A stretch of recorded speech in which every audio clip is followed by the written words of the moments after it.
ಪೂಜೆ ಐಟಮ್ ತರಬೇಕಾಗಿತ್ತು ನಮ್ಮ ಫ್ರೆಂಡ್ಗೆ ಇವತ್ತು ಬೆಳಗ್ಗೆದ್ದು ಫಸ್ಟು ರೆಡಿಯಾಗಿ ಅಲ್ಲಿಂದ ಫಸ್ಟು ಗಾಡಿನ ಒರೆಸ್ಕೊಂಡು ಗಾಡಿ ಒರೆಸ್ಬಿಟ್ಟು ಅಲ್ಲಿಂದ ನಾನು ಬಂದೆ ನಮ್ಮ ಮನೆ ಕಡೆ ನಮ್ಮ ಅಮ್ಮನಿಗೆ ಹುಷಾರಿರಲಿಲ್ಲ, ಅದಕ್ಕೆ ನಾನೇ ಅಡುಗೆ ಮಾಡಿಕೊಂಡೆ. ಅಡುಗೆ ಫುಲ್ಲು ತರಕಾರಿ ಎಲ್ಲ ಕಟ್ ಮಾಡಿಬಿಟ್ಟು ಅಕ್ಕಿ ಎಲ್ಲ ತೊಳ್ಕೊಂಡು ಫುಲ್ಲು ಕುಕ್ಕರ್ ಇಕ್ಬಿಟ್ಟು ಕುಕ್ಕರ್ ಮುಚ್ಚಳ ಹಾಕ್ಬಿಟ್ಟು ವಿಸಿಲ್ ಒಂದೆರಡು ಕೊಟ್ಟೆ. ಅದಾದಮೇಲೆ ರೆಡಿ ಆಯಿತು, ನಾಷ್ಟ ಮಾಡಿಕೊಂಡು ಅಲ್ಲಿಂದ ಮತ್ತೆ ನಾನು ಬಂದೆ.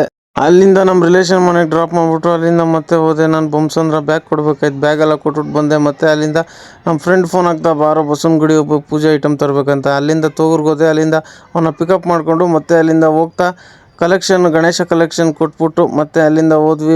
ಪಾರ್ಕಿಂಗ್ ಹಾಕಿದ್ವಿ ಜಯನಗರದಲ್ಲಿ ಪಾರ್ಕಿಂಗ್ ಹಾಕ್ಬಿಟ್ಟು ಮತ್ತೆ ಅಲ್ಲೆಲ್ಲ ಕೆಲಸ ಮುಗಿಸ್ಕೊಂಡು ತಿನ್ಕೊಂಡು ಸ್ವಲ್ಪ ಮತ್ತೆ ಅಲ್ಲಿಂದ ಹೋದೆ ನಾನು ಗಾಡಿ ತರೋಕ್ಕೆ. ಗಾಡಿ ಎಲ್ಲ ತೊಗೊಂಬಂದ್ಬಿಟ್ಟು ಮತ್ತೆ ಅಲ್ಲಿಂದ ಹೋದ್ವಿ ಬಸವನಗುಡಿ ಹೋಗ್ಬಿಟ್ಟು ಅಲ್ಲಿ ತುಂಬ ಐಟಮ್ಗಳು ತಗೋಬೇಕಾಯ್ತು, ಪೂಜೆ ಸಾಮಾನು. ನಾನು ನೋಡೇ ಇರಲಿಲ್ಲ ಇಂಥ ಐಟಮ್ಗಳೆಲ್ಲ ಹಿಂಗಿದಾವೆ ಅಂದರೆ ಸೂಪರಾಗಿದ್ದಾವೆ ಐಟಮ್ಗಳು. ನೋಡಿ, ಬಾಳೆಹಣ್ಣು ಅದು ಇದು ಪೂಜೆ ಐಟಮ್, ಬರೀ ಪೂಜೆ ಐಟಮ್ಗಳೇ.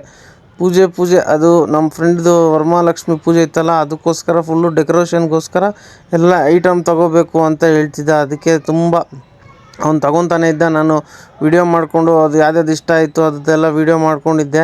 ಮತ್ತು ಅಲ್ಲಿಂದ ಬಂದ್ವಿ ನಾವು ಮನೆ ಕಡೆ ಬಂದ್ಬಿಟ್ಟು ಅವನ್ನ ಲಗೇಜ್ನ ಇಳಿಸ್ಬಿಟ್ಟು ಮತ್ತೆ ನಾನು ಬಂದೆ ನಮ್ಮ ಮನೆ ಕಡೆ. ಇವತ್ತಿನ ಬ್ಲಾಗ್ ಮುಗೀತು, ಮತ್ತೆ ಸಿಕ್ಕನ ನಾಳೆ.